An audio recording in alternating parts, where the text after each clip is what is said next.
All right, welcome to Witchpolice Radio. One of the things that I think regular listeners to the show know is that I try to make the show about Manitoba artists, and it's very difficult to sort of often go beyond Winnipeg's borders because there's so many bands here, there's so many people doing so many things with music within the city limits that I feel like I'm not intentionally, but often neglecting sort of what's happening outside the perimeter. And there's so many other communities in Manitoba that are doing interesting things creatively. And so this episode is with a guest who is not in the city. And you're representing a part of Manitoba that I haven't really covered much, despite doing this show for as long as I have. So I think that the best way to start this off is if you want to introduce yourself, give a bit of background about what you do, and we can sort of go from there. Okay, hi to you and your fan base and your uh, listeners. My name is Neville Hamilton. I'm from Steinbach. I'll say I'm living in Steinbach. I'm originally from Jamaica, Right. so I have to say it properly, right? So here in Steinbach, guess what? We're probably in the whitest community ever in the whole of Canada, Yeah, most likely. right? Yeah, yeah, yeah, yeah. Yes, most likely. It's a Mennonite community, and of course we've been living here for 15 years, and so coming from Jamaica and being in this environment, I quickly noticed that you know I need to bring something different here that feels like home or a Sure. different vibe to Steinbach. And so we started out, as a family. My little kids, well, I've got my son who is 16, and there's another one that is 14. So, they were babies, and we were all just, growing together and trying to create that community among ourselves. And, as we kind of teach our kids our traditions from back home and all of that stuff, reggae music is a big part of Jamaica, right? It is probably one of the number one things that I would say that give us that worldwide appeal, Definitely, right? definitely. Yeah, yeah, yeah. Yeah, and of course, uh, we try to, get our kids involved in it first of all, because we believe once we get it right, then we can actually spread and show other people what we do. So like I know you're going to be talking about the music, so I'm kind of making that connection from now. I'm a reggae fan, I'm a reggae lover, I'm a Jamaican by birth, and a lot of people in Winnipeg, Manitoba as well, I know that they love the culture that we bring, For because sure. we're not one of that type of people who come whispering, right? We are loud and proud, and we are actually into what we are doing. Totally. You know what? For yeah, yeah. Well, and part of the reason I was interested in talking to you too is because I mean I'm a big reggae fan as well. I've been my dad's from England. He brought a lot of reggae records with him when he came to Canada because it's such a big part of the culture there. I grew up with it. I've been going to shows here locally in Winnipeg since I was a teenager. I'm in my 40s now. And when I heard that there was sort of this reggae scene happening in Steinbach, it kind of blew my mind because I mean we have a small enough scene in the city in Winnipeg anyway, and there's there's a growing number of artists, but it always seems like kind of a little pocket, right? And then hearing that this is happening out there as well, which is even sort of more removed. Why Steinbach in the first place? Like, how did you end up there, and how did you end up? Let's start with that. How did you end up in Steinbach in the first place? Okay, well, first of all, you said you're in your 40s, man. You look like you're a 30 something, man. So I you must have appreciate been that. eating some of the Jamaican food. Yeah, maybe. Yeah, yeah. Yeah. Anyways, yeah, we happened to be in Steinbach. When I was in Jamaica, there used to be a lot of people that come from Steinbach back in the old days, 30, 40 years ago. I Okay. actually know people. And again, I don't want to tell my age, but I'm over 40. Sounds good. Yeah, sure, sure. 40 is behind. 40s Yeah, are behind me. yeah, Is yeah. behind me, rather. So, anyways, growing up there, and then these people coming over to Jamaica, we started friendships, right? And from there, I started visiting when I was like 19 years old. From the first time I had some friend that came over here and visit. That time it was just like this one straight road through the main street of Steinbach, and then just a few houses on the side. Nothing much. Yeah, yeah. And so they took me out camping, they took me out fishing, hunting, all of that stuff. So I kind of like what what they exposed me to here.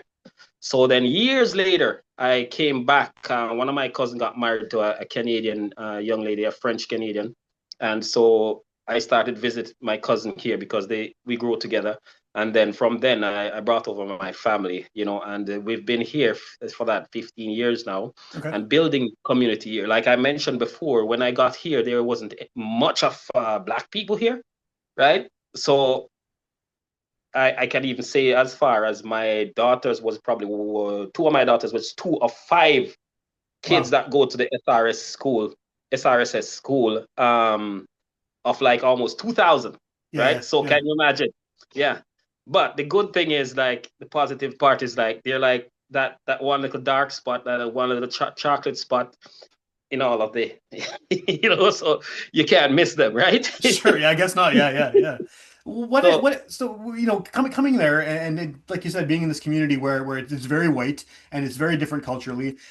What has been sort of the reception from local people there to what you're doing musically? Because I mean, obviously, like you said at the beginning, reggae is sort of what Jamaica is known for internationally. Obviously, a lot of this music is sort of just it's everywhere, right? People are at least vaguely familiar with it, even if they don't listen to it.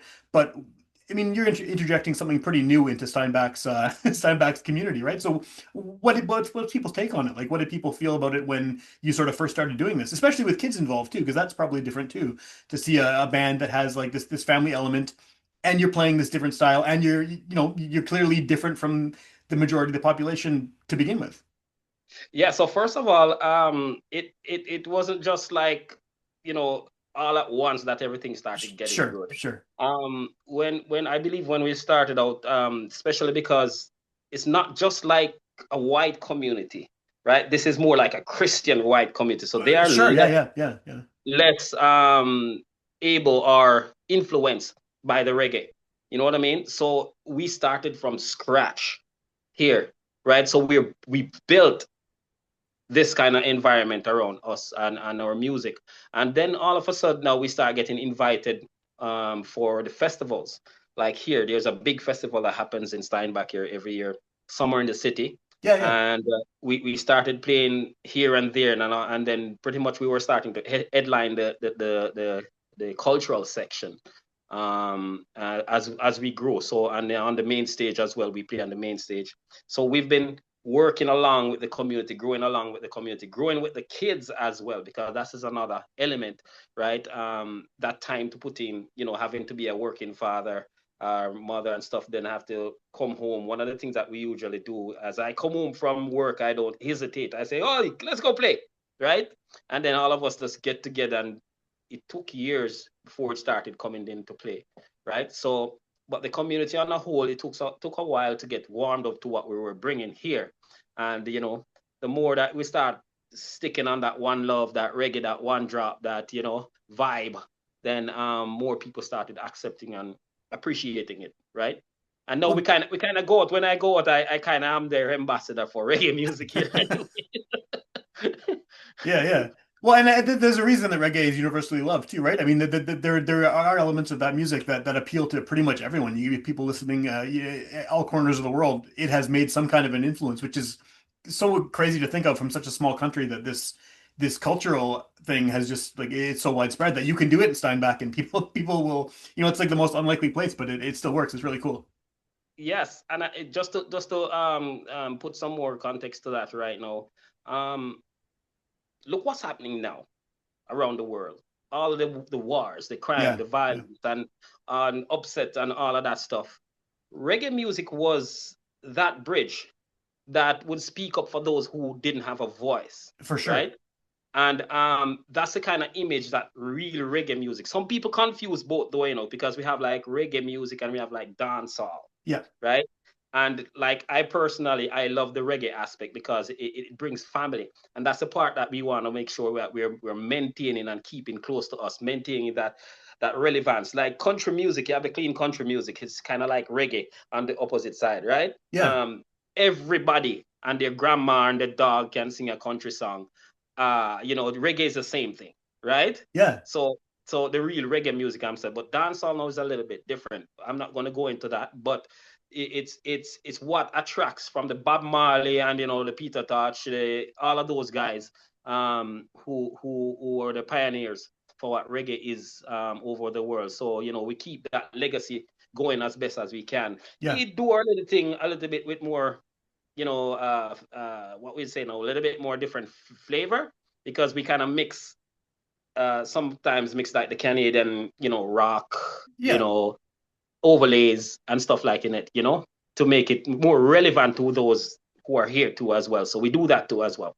Well, I think that's one of the best things that's happened with reggae over the decades too, is that it has gone to all these different parts of the world, and those influences have seeped in, and you have all these hybrids, these reggae fusions, these different subgenres that have sprung off because people in whatever country are sort of interpreting it through that lens as well as having the origins of it. And I like what you said earlier about sort of the state of the world and why reggae. I feel like reggae is one of those genres that kind of, I mean, yes, there's a whole pop side to it. There's people can dance to it and enjoy it, but there's also those um political elements and spiritual elements and just the idea of it's like struggle music, right? And I think that Yeah, a lot of people will only hear, they'll hear One Love and they'll appreciate that, but they won't necessarily realize that there's so much, you can go so much deeper, and there's so much. And I feel like reggae and punk rock are very similar in that sense, in that when bad things are happening in the world, these artists are, and not all of them, but they're the soundtrack to it. I mean, you're talking about people who are dealing with situations that are less than ideal, like to put it nicely, and the music that can be enjoyed on its own, but can also be enjoyed on the level of this is tackling very serious societal issues. So I think it's unique yeah, like that. we have to have those kind of voices, right? And if you want to tell something a lie for a long time, the narrative for a long time, and get it to people to believe it, music is always the best way to do it. If you want to Yeah, yeah, convert kids and grow kids to believe something, music is always the best thing. And reggae is that key, and music is that key from the other genres that actually help and aids this to happen, in a way that you're comfortably receiving it. You know what I yeah, mean? So yeah, the positivity is very important. That's why I love my music. I love my culture, and I love my Jamaican people as well as the Canadian people. It's just that we are able to use these ways and means of actually getting our voice and our heard, in different issues. So yes, power to the music too.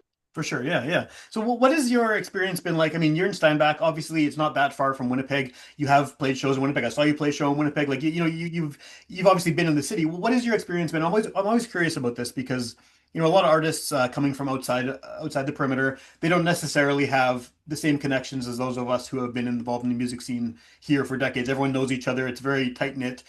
As someone coming from the outside into the city, what's your experience been sort of becoming involved in the music scene in the bigger city? Well, fortunately for me, when I just got here, the first when I just got here, I got into a few bands. Okay. I played in a French band. I played polka.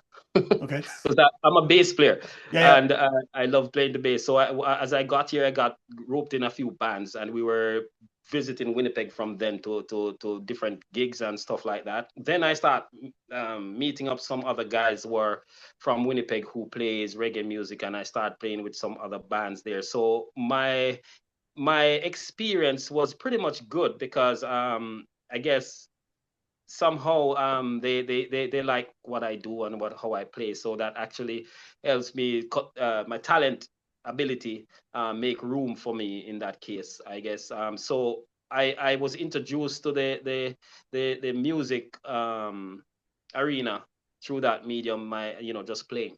Okay. And now um I've evolved because I saw all the kind of problems that we were having, not only in Steinbach, but Manitoba wide. When it comes on to reggae is not represented like how we'd see it represented in Jamaica, Of because course. Yeah, yeah. and it wouldn't be normal for me to say yes, it should be that way.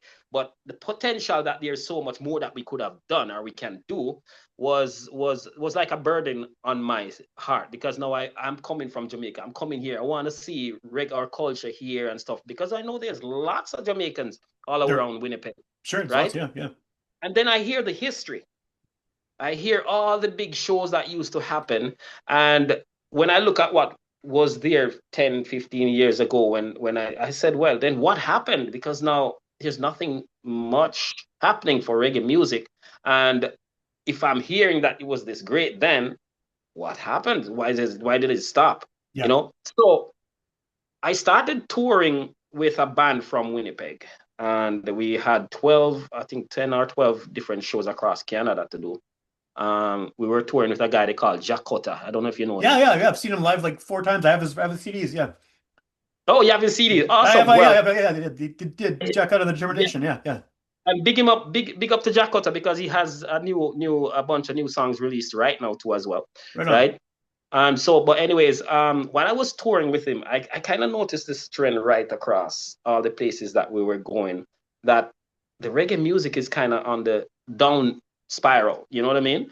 And I decided with another guy that I was going to start a music business, right? And I don't know if you know about what I do, but it's called IRO, Yeah. International Reggae Afro. Yeah. I've seen all the stuff that you do, and I follow on social media, and I often wish that these things were happening in Winnipeg because I'm not in Steinbach. But it's yeah, go ahead. Yeah, Yeah, yeah. But yeah, we're coming into Winnipeg. I'll tell you a little bit about that if you give sure. me Yeah, some time yeah. later on. But when I started looking at it now, I decided to start that business. It's a non-profit cultural music business, and so we started putting on festivals and stuff like that.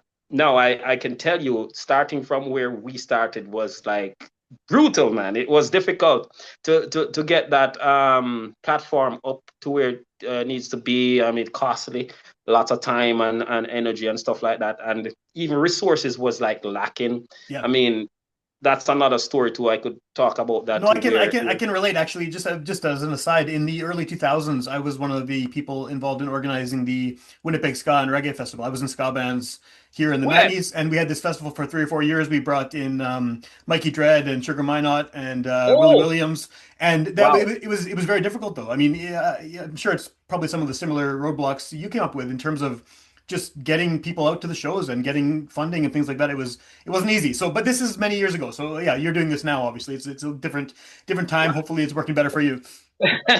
still a challenge, brother. Still a challenge. But you know what? Like what you're doing right now, we're talking about it, Yeah, right? And I think that's something that is lacking in reggae music. We don't have people like you and me who are talking a lot about it. So those who need to hear and need to hear our message is not hearing. So it's a sideline thing for them. It's not yeah, mainstream. yeah. And not, yeah, are not even nearly mainstream, which it should be because reggae music is one of the biggest music right across the world, right?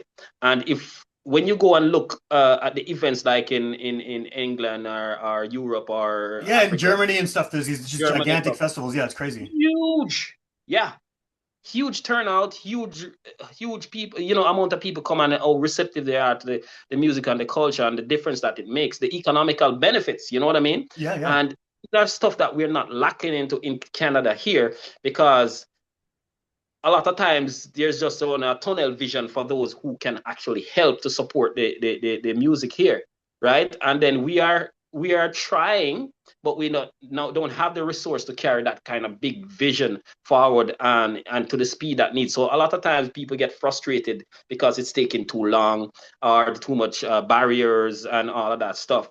So these are conversations that we need to be having lots Yeah. more, and I appreciate that you have me on because we can talk about some of that if we get the chance and stuff like that, right? Because when I did my festival started out, it was just like money's from my pocket, you know what I mean? Yeah. And it happens for quite a while before we got the first acknowledgement of a grant and stuff like that. So to maintain all of that stuff, a lot of people won't pass the first 2 years, right? Because it really takes a lot. Yeah. Yeah. Yeah, for sure. Yeah. Yeah, it is interesting that what you mentioned a little bit earlier too about sort of it seemed like there was a much bigger scene for this here. You know, years earlier, I remember being, when I was about, I don't know, 14, 15, going to Blackorama here, and there was big Yeah. crowds for that. And that's people talk about that still as, every time I've had anyone associated with reggae on the show, and it's been doing this podcast, that always comes up, right? It's this thing that Yeah. it seemed so big and it seemed so popular, and that ended, and then I guess there's been kind of like a sort of a quiet period, and there's still certain bands and certain artists that come up and make some noise, but yeah, it's weird to see something that you would think would be so like it's such a loved genre of music, struggling to find its footing. I get that, there's certain genres in Canada that have always been popular and always will. I mean, Winnipeg's a huge city for country, for folk, for bluegrass, for blues. All of that stuff is very big here, and that gets a lot of the attention. But yeah, it is nice to see that someone like you is doing this and then trying to get more attention put onto reggae, because there are people doing this, and they're not getting the attention that maybe that they have earned. Yes, and like I've gone into places now where I realize I'm the only one sitting there representing Caribbean culture or even African sometimes, you know. Sure, yeah, yeah. And I've seen where, because we're not at these tables, a lot of information is just not circulating our way, or a lot of benefits too. So it's not even only one side to be blamed, right? It's both sides, because if we're not, you know, present, then you just have to get what you get, whatever comes your way, right? Yeah, yeah. And for me, I would love if we have more people, as I said, having these conversations to actually address how funding is being issued out. Are we getting any? Like I've represented Manitoba here in places like Nova Scotia, Oh, you know, cool. where and we talk about issues that we have with the music here and stuff like that. So I've been doing a lot of stuff. A lot of people don't see it and know it yet, but I kind of like working my way through stuff before, bam, it's there. You know what I mean? And so that it's not a disappointment if this doesn't work or what doesn't work. You know, we already know what we're doing. But yes, like you said, in the days that Bakarama was there, I've heard of it, and I've It was sadly great. I've not. It was really good. Yeah, I was young, but I loved it. Yeah. Yeah, and I keep coming across people like you were saying, yeah, I was 14 years old when this was happening, and you look forward to going to it because of how great it was. And one of the things is like there's so much people that used to be a part of that, and they just fall off. I Yeah. was in a garage band jam about last year, November-ish, somewhere there. And in that band jam, I realized I brought my family, and then there was a lot of old guys, like, you know, 50s, whatever, Yeah, yeah. and so on. And they were there, and they was telling me like I used to play for this band. There was like 13 reggae bands here in Winnipeg, Yeah. and there was like a rivalry. Everybody's trying their best to play out each other, and you know, just the A game, right? And I found that that's healthy rivalry right there, I believe, right? Because it improves and it helps everybody to actually be accountable without even thinking. You know, they just want to be the best, For and sure. that's Yeah, fine. yeah. Yeah, and that's kind of where they get the best quality of representation going on. So I would love to see that started back Me too. Yeah, again, it'd be great. Yeah. right? And in line with that, because I'm doing coming up August, we just released a poster there, a save the date poster. It's called Jam and Jerk. This is going to be happening on the streets, right at Jamaica Association on Winnipeg Avenue there, right? And what we're planning is we're going to lock the street down, you know, where Harvest is, that Yeah, drag, yeah. and we're going to put up a one of those big stages right there, and we're Oh, going to wow. be doing cultural stuff. So it starts from the 7th to the 9th. And we're going to be showcasing every or as much as we can possibly find reggae artists, because it's our Jamaican independence is on the 6th. Oh, yeah, yeah, yeah. So that good timing. Yeah, it works out great. Yeah, so exactly. So that's what our goal was, how we can lock our culture with our music and our food together. So they'll be like, Jam and Jerk is the name of the festival. So, you know, we're thinking of going for something like what they have in Toronto, you know, the Jerk Festival there. Sure. Yeah, yeah. We're hoping to have a few thousand people. We're hoping to fill the street, and then we'll have crafts, we'll have art, we'll have, as I said, food and stuff like there. And then we'll hopefully carry over a couple international artists from Oh, Jamaica, wow. because I've been doing that too as well. I a few years ago I got Luciano here. I've And actually I've interviewed Luciano a couple times, and yeah, he's awesome. I remember seeing about that show. I couldn't make it to that one. That was the one at the resort, right? yeah, Yeah, yeah, yeah. And it was with Kimani Marley, and yeah, yeah, yeah. I yeah. couldn't make So that one, but I was disappointed because I wanted to go. But yeah, that was yeah, cool yeah. to see that was happening. Yeah. Exactly. So we want to be able to do that back again, and bring some artists from Jamaica to come here. I mean, like I can tell you, we've tried, and you know, it's hard to really just let it die. You know what I mean? Because we've as I said, we've had our struggles. Yeah, To get there is a lot of struggle, especially from a promoter perspective. We put a lot into what we do, and if we don't get the result that we want, sometimes it makes you a little bit, discouraged. But it's not that we give up, but sometimes that happens. And I think for the past years, that was what was happening. We were hoping to be funded properly and get other benefits and stuff like that, that we could actually just do the best we can. yeah, And I'll put it this way to you, like, it's time for us to stand up and advocate for ourselves, because if you see all those other regular big festivals, they're up in like the high millions of dollars that they get to promote their sure, stuff. sure, yeah, And for us, I mean, sometimes I don't know what it is, but it's hard for us to even acquire $150,000 to do a good show. And let's if you're running a festival, it can't be under that, right? To really well, make yeah, if it. you want to bring in the big names to draw the crowds, you need to be able to pay them, right? You need to be able to pay for the venue and the equipment and everything else for sure, and the marketing. Yeah, yeah, yeah, Yeah, it's a whole list of stuff you have yeah, to, and it's months of promotion, it's months of work to get there.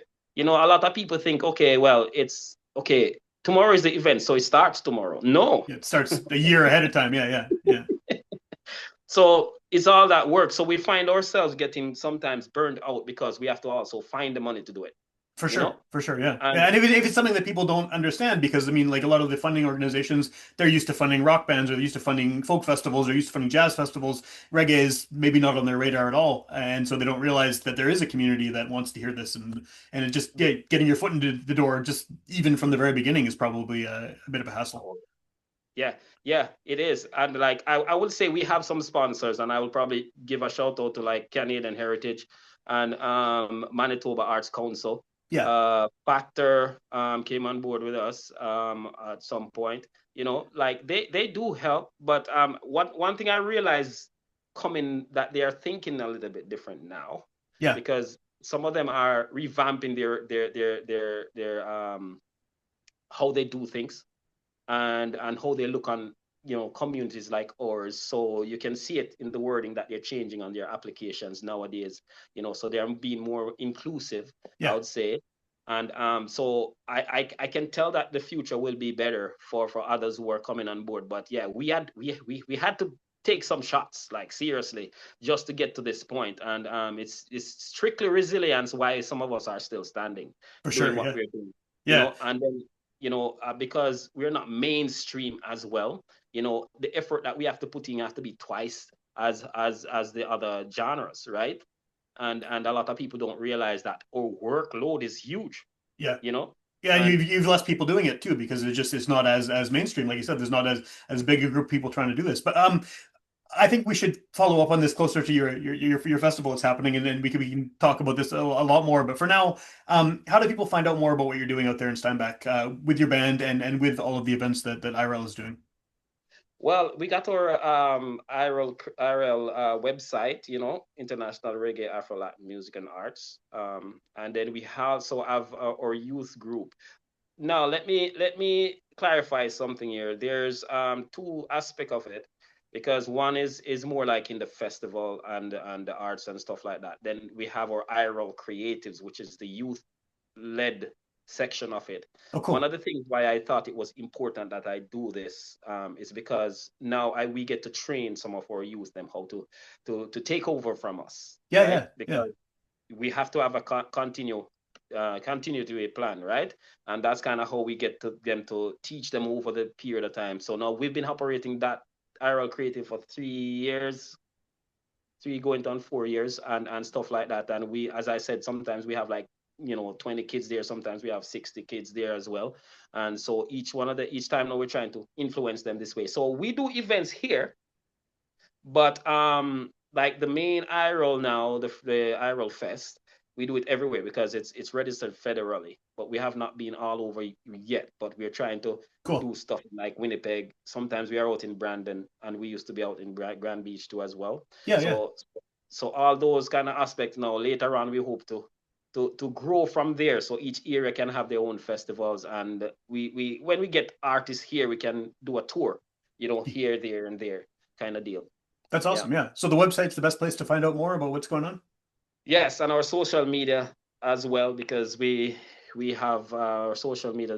There's quite a few people who are constantly logging on and seeing what we're going happening, because we do great things, brother. I can tell you that we do great things. Even our youth group, we were in Jamaica the other day, That's cool. Yeah, and yeah. in July, and we went out there. We do some service work in communities out there, and we got our youth to actually enjoy what life is in Jamaica, learn what life is in Jamaica as well. So we kind of take them back to experience culture. So some of them were born here, Yeah. never been to Jamaica on the level that I brought them out to there. And, we kind of gel together and we kind of teach them as well. So that's the goal. And now, right now, we have an initiative going on right now with a container. We got it last year. We're running a container to fill it up with the stuff to take back to Jamaica. That's Oh, still cool. happening Okay. right now. Right. Sadly, we wanted it to send off from last year, but we didn't get it full. So right now we have to kind of revamp and we have to go again and start promoting again to get it full. Hopefully we can get some building supplies inside here to go, because Yeah. the first part of the storm, and I'm giving you a whole lot of information now, sorry. No, it's But good. So it's all good. Yeah. Keep going. Keep going. Yeah. Keep going. yeah, but that's something that we're working on, because we don't just love Jamaica for what it can gives us, so the music and the culture and stuff like that. We want to make sure that it can continue doing what it do for us across the world. So For we have sure. to support its people, right? And by supporting its people, then we can actually get Jamaica Oh, I think you froze here. for us to enjoy. Cool. That's on that side. So yeah, we'll be initiating that back again, trying to get that container full. Christmas came, and because of Christmas we had to stop, right? And a little bit. But anyways, back to the music. It's like our Yaadies band, I should talk about. We are we are excited, and thank you for making this connection, because we've been playing for a while and we are looking forward. My youngest son, he keeps on bugging me nowadays. It took him a while to come and start playing with us, to be honest. And he was like, Dad, when are we going to do a gig? you know and he was like, okay, I'm ready to go and play now. So, and he's been practicing, and we are That's all just great. excited to get back on doing some stuff right now. So yeah, we're just mostly working on our skills right now, and we've been doing a lot of stuff. We're working on original songs. Actually, we had quite a few of them that we're going to be releasing Oh, in a great. short while too, as well. And we have one we call The Road Less Travel, was written by my daughter. And Cool. then Conquerors was written by me. And we have quite a few others too, So you people know? should stay tuned for that. Yeah, yeah. Oh, awesome. Awesome. So when we're ready to release, we're gonna be calling you up, giving you a Yeah, few. definitely. Definitely. I'll get the whole band on next time for sure. Yeah, yeah, yeah. Excellent. Yeah. Excellent. Okay.